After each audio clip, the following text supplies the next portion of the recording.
Niining panahon nga ang putling ebanghelyo gihagis sa mga hiwi nga pagtulunan. Kinahanglan mo barug ang mga tinunan ni Cristo sa pagpakigbisog sa paglaban sa pagtuo, nga magkausa ug alang sa tanang panahong gihatag sa Dios ngadto sa iyang katawan.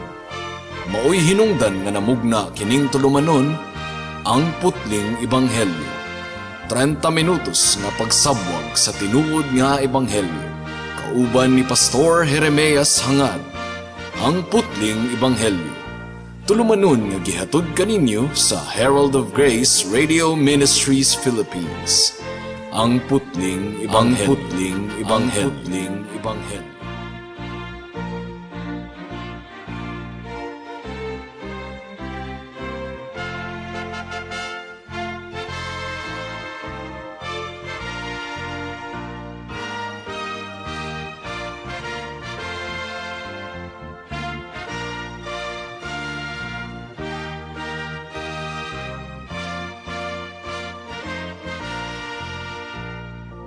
Mayong hapon, Dapitan City, Dipolog City, Zamboanga del Norte, Zamboanga Sibugay, Misamis Occidental ug kutob sa tanang gidala sa Ginoo sa pagpaminaw niining atong programa nga giuluhan og ang putling ebanghelyo.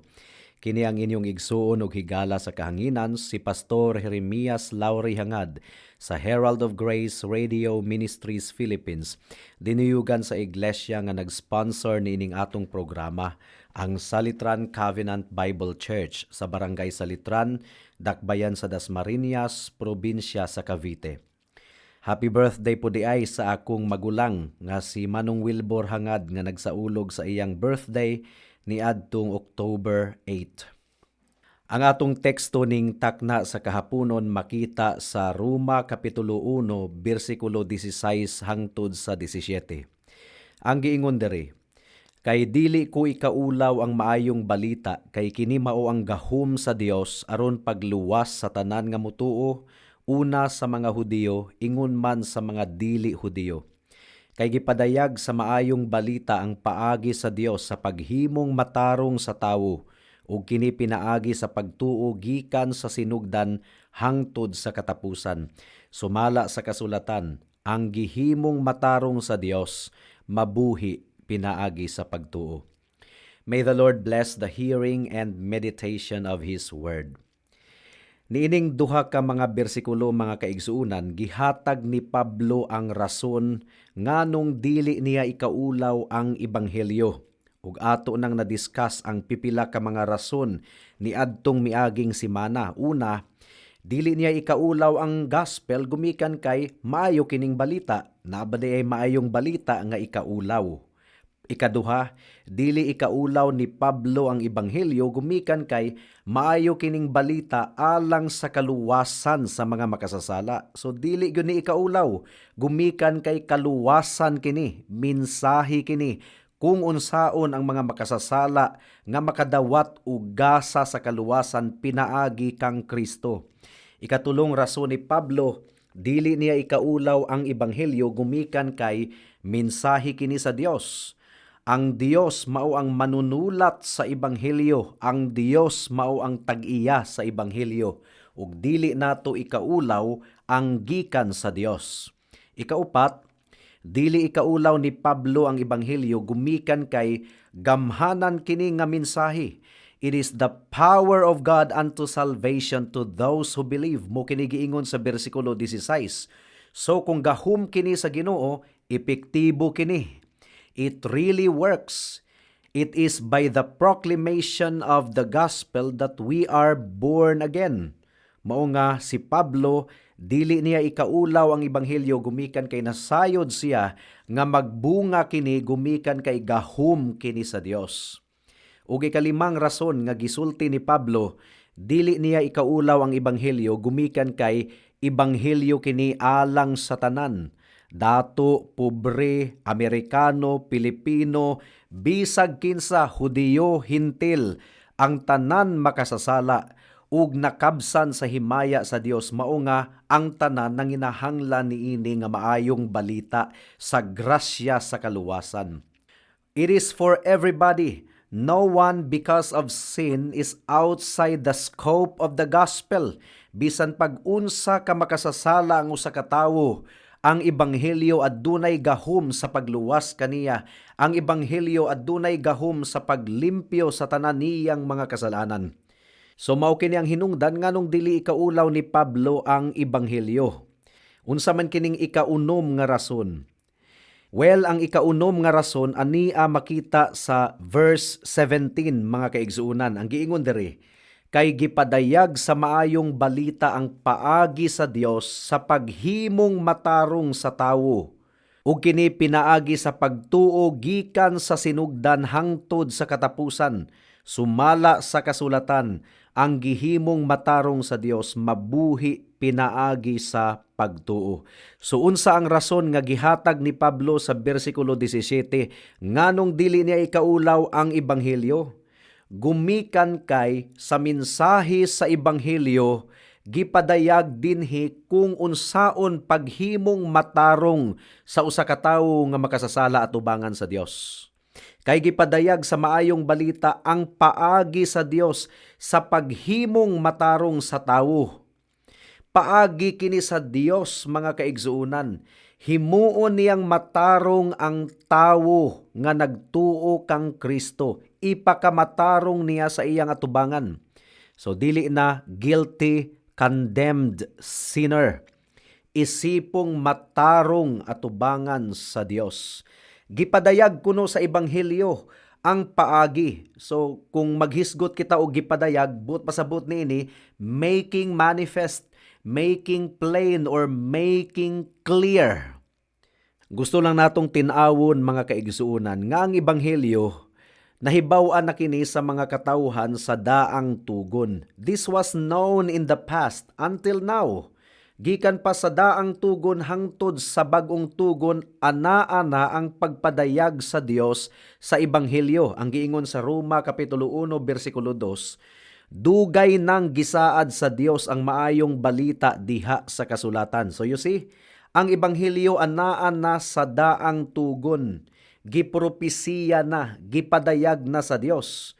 Sipyat ang mga tawo nga nag-ingon nga ang ebanghelyo absent kuno sa Old Testament, sa New Testament ra kuno. No, mga kaigsunan. Ang giingon manggani sa bersikulo 17, sumala sa kasulatan, ang gihimong matarong sa Dios mabuhi pinaagi sa pagtuo.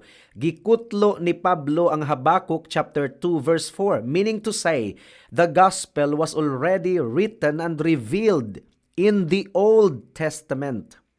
Matud pa sa Roma Kapitulo 3, versikulo 21, ang ebanghelyo kuno gipamatud-an kini sa balaod ug sa mga propeta. So basically, kung maghisgot kita og balaod ug mga propeta, the entire Old Testament has already testified about the gospel. This was God's method of justifying Abraham. Ang ebanghelyo mao ang paagi sa Dios kung giunsa niya paghimong matarong si Abraham.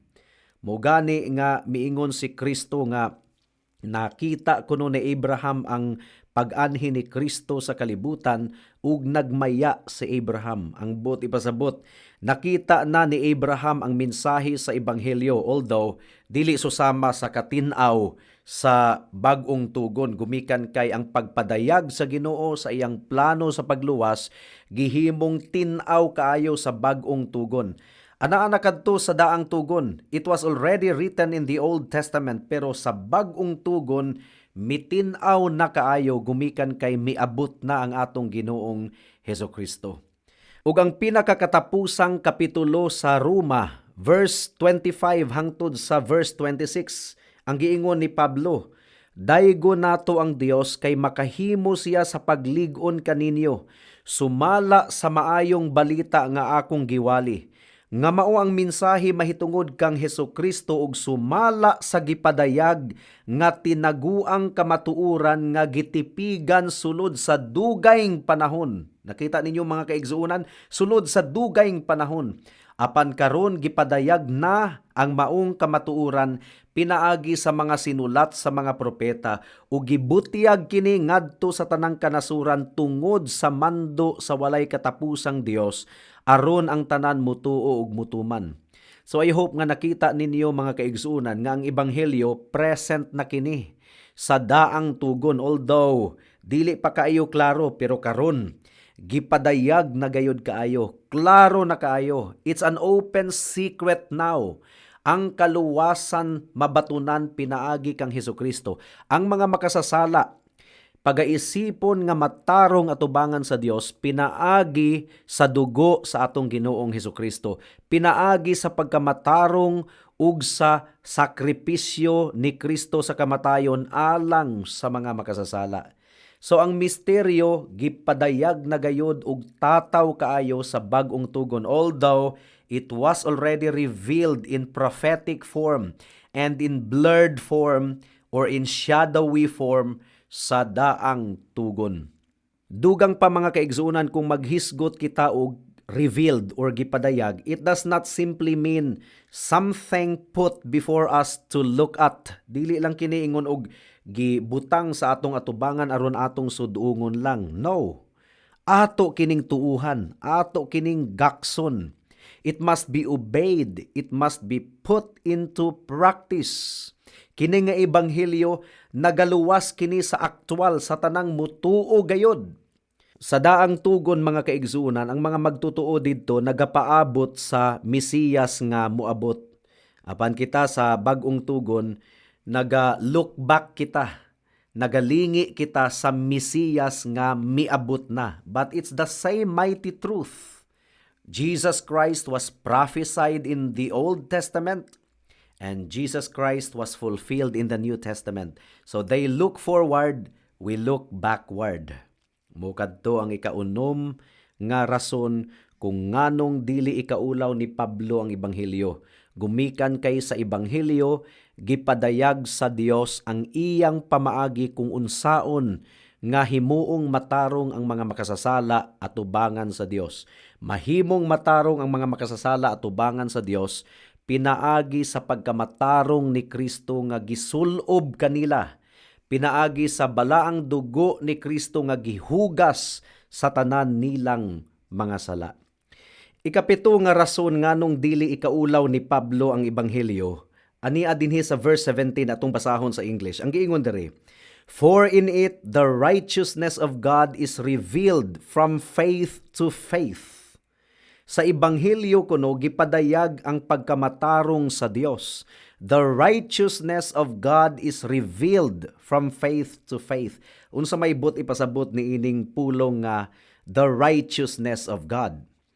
Well, mga kaigsunan, dili kini nagpasabot sa pagkamatarong sa Dios isip kinaiya sa Dios. Yes, the Bible also tells us about the righteousness of God as a character.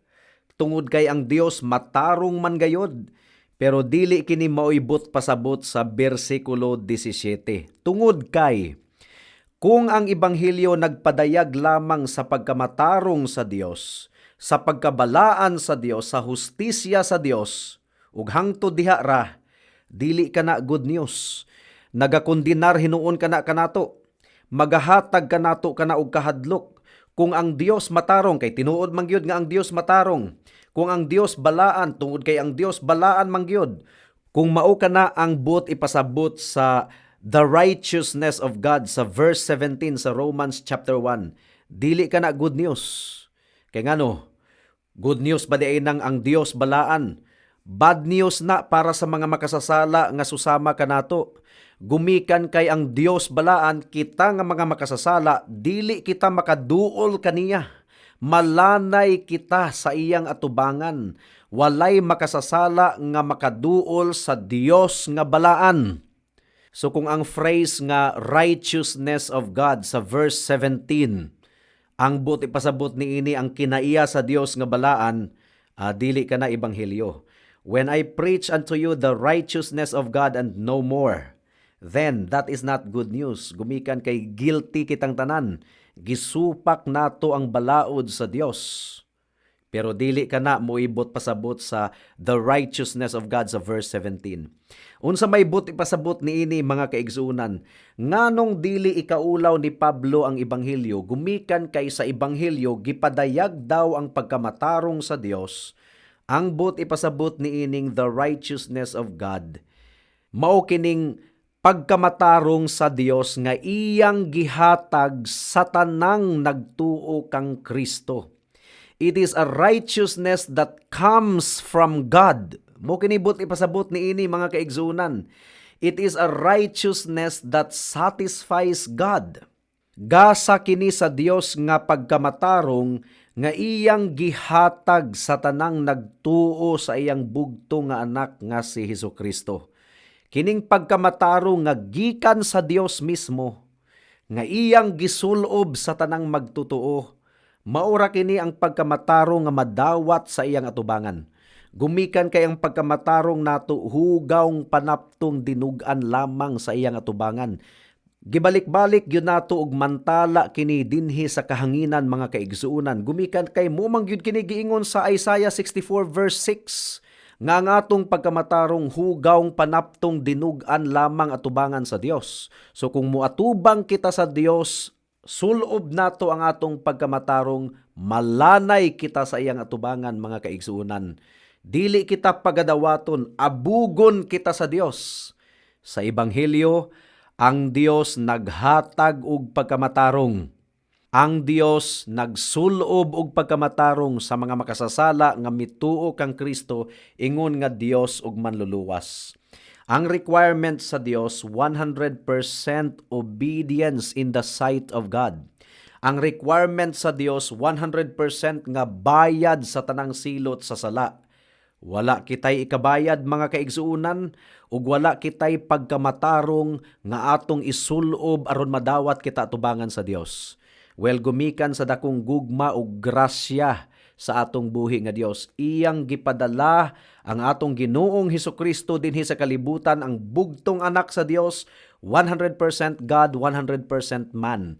Siya ang misunod sa tanang balaod sa Dios, ug siya ang nagbayad sa tanang silot sa sala nga gisugo sa balaod didto sa krus sa Kalbaryo. Ug ang pagkamatarong ni Cristo ug ang dugo ni Cristo igasulob sa tanang mutuo kaniya, ingon nga Dios ug manluluwas. Mo kinibot ipasabot sa the righteousness of God in verse 17 of Romans chapter 1.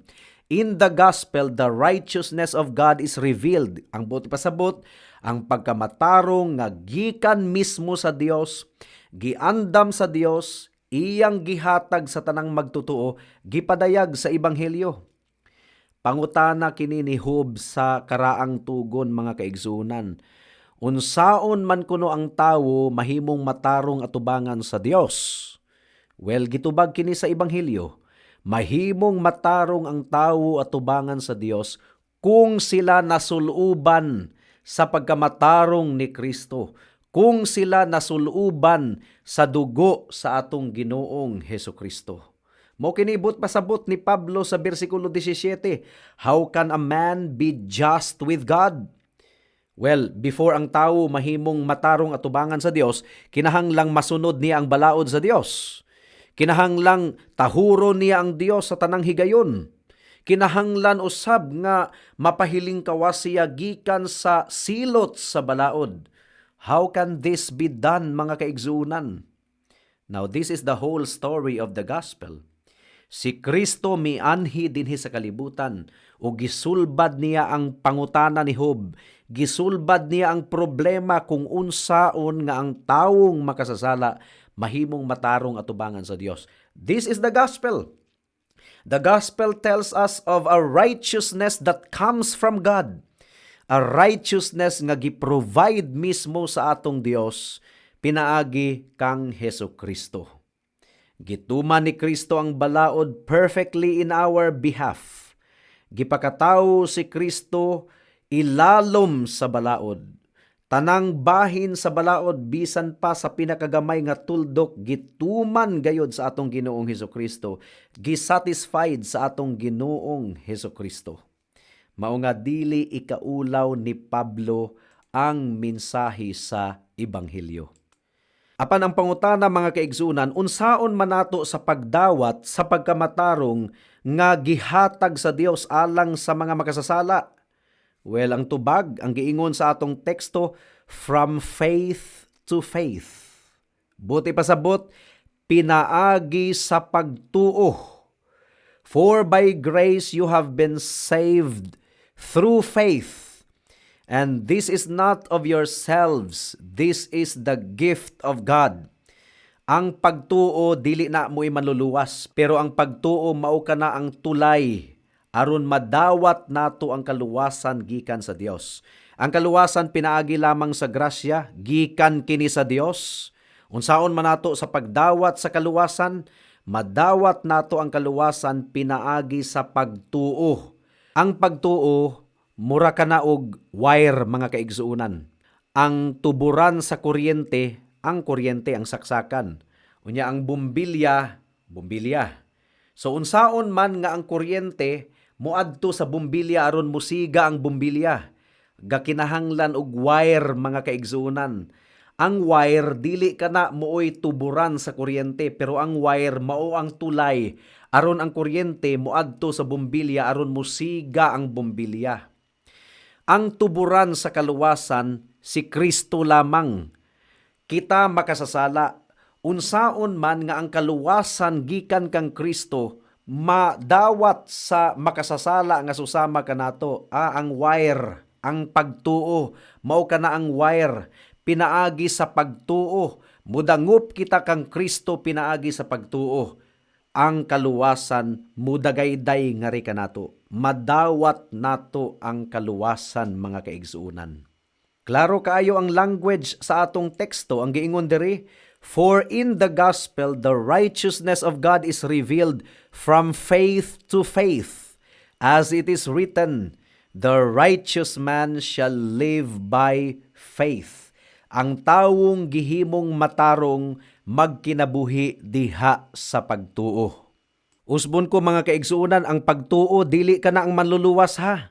Ang gituuhan mao ang muluwas si Cristo. Ang pagtuo tulay ra kana, dili nato ipanghinambog ang atong pagtuo. Doon na rabay mga tawo nga moingon nga, grabe, liguna sa imong pagtuo oy. Kusgana sa imong pagtuo oy. Ang pagtuo mao'y ilang gipanghinambog. Ang pagtuo mga kaigsuunan ang giingon sa Ginoo, bisan pagjutay ra ang imong pagtuo, bisan pag sama kini kagamay sa liso sa mustasa, makapasibog kuno kini sa bungtod aron moadto sa kadagatan. Sumbingay lang kana mga kaigsuunan. Ang but pasabot, bisan pa og ang imong pagtuo huyang kaayo, pero kung ang imong gituuhan si Hesukristo, maluwas ikaw. Bisan pag ang imong pagtuo huyang kaayo, pero kung wa na kailaing gituuhan, kung si Cristo lamang gayod ang imong gituuhan, ang bugtong anak sa Dios lamang, ang Dios nga nagpakatawo nga wala mawala ang iyang pagka-Dios, ang naghalad sa iyang dugo didto sa krus sa Kalbaryo aron mabayaran ang tanang silot sa sala sa tanang mga mutuog musalig kaniya. Si Cristo nga 100% nga matarong gumikan kay gisunod niya ang balaod sa Dios in behalf of His people. Kung ang gituuhan nato si Hesukristo, bisan pag-unsa kahuyang ang atong pagtuo, pero kung si Cristo lamang gayod ang atong gituuhan, maluwas kita. So dili ang pagtuo mo'y nagluwas nato ha. Si Cristo nga atong gituuhan, mao ang manluluwas. Dili nato ipanghinambog ang atong pagtuo. Gumikan kay ang atong pagtuo mausahay dako, mausahay huyang, mausahay ligon. No, it doesn't matter. Dili ang atong pagtuo may nagluwas kanato. Ang atong gituuhan nga si Hesukristo mao ang Dios ug manluluwas. Ang pagtuo sama ra kini sa wire nga nagtulay sa tuburan sa kuryente ug sa bumbilya. Hinaot nga masabta nato kini mga kaigsuunan. So nakita nato nganong dili ikaulaw ni Pablo nga iwali ang ebanghelyo. Gumikan kay sa mensahe lamang sa ebanghelyo ang mga makasasala mahimong matarong atubangan sa Dios pinaagi sa pagtuo sa atong Ginoong Hesukristo. Busa ang challenge niini mga kaigsuunan, nagatuo ka na ba sa atong Ginoong Hesukristo? Gisalikway mo na ba ang pagsalig nimo sa imong maayong binuhatan? Ang imong pagtuo kang Cristo lamang bagayod or giisip paghihapon nimo nga si Cristo manluluwas pero kinahanglang maningkamot pud ko para maluwas ko. Mga kaigsuunan, kung mao ka na ang imong language, dili gyud si Cristo ang imong manluluwas. Ikaw ang imong manluluwas. Dili ka pagaluwason ni Cristo kung duna pagayoy nagpabilin nga pagsalig nimo sa imong kaugalingon. If Jesus Christ will save you, He must save you alone. Ang maayong buhat, bunga lamang kana sa atong pagtuo. Ang maayong buhat, bunga lamang kana sa atong kaluwasan. Dili ang maayong buhat mao ang nagluwas kanato. Si Cristo mao ang Dios ug manluluwas. Tuuhi ug saligi siya karon higala. Hinulsuli ang imong sala. Ug dangop kang Cristo, ingon nga imong Dios ug manluluwas lamang. Naubuhata kini karon kay basin ug ugma ulahi na ang tanan. Hangtod dinhi na lang kita taman sa atong pagpamalandong ning takna sa kahaponon tungod kay wala na kitay oras pa. Ako kamong padayon nga giimbitar sa pagpaminaw sa atong programa sa matag Sabado, alas 4 hangtod sa alas 4:30 sa hapon dinhi sa Radyo Bibo. Daghang salamat.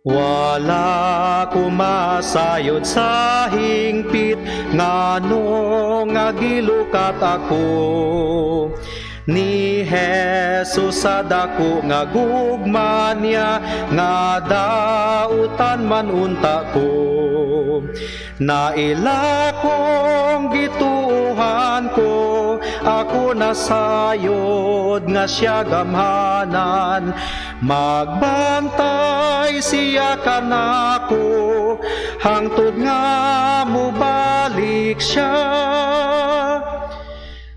wala kumasayod sa hingpit sa buhat niya sa dughan ko nganong nakabaton ko sa pagtuo ug kalinaw sa kalag ko naila kong gituuhan ko ako nasayod nga siya gamhanan magbantay siya kanako hangtod nga mobalik siya wala kumasayod sa hingpit sa buhat sa espiritu nga nagabadlong sa sala sa tao ug kang Jesus nagpaila naila kong gituuhan ko ako nasayod nga siya gamhanan magbantay siya kanako hangtod nga mubalik siya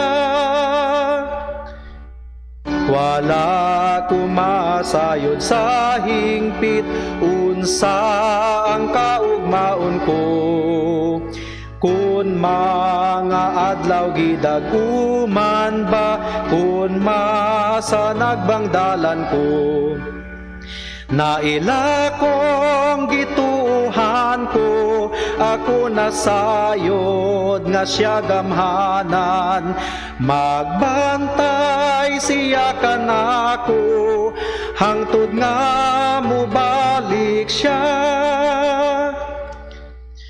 wala kumasayod sa hingpit kanus ang pagbalik niya sa kahitasan kun sa yuta man magkasugatay ba kami naila kong gituuhan ko ako nasayod nga siya gamhanan magbantay siya kanako hangtod nga mubalik siya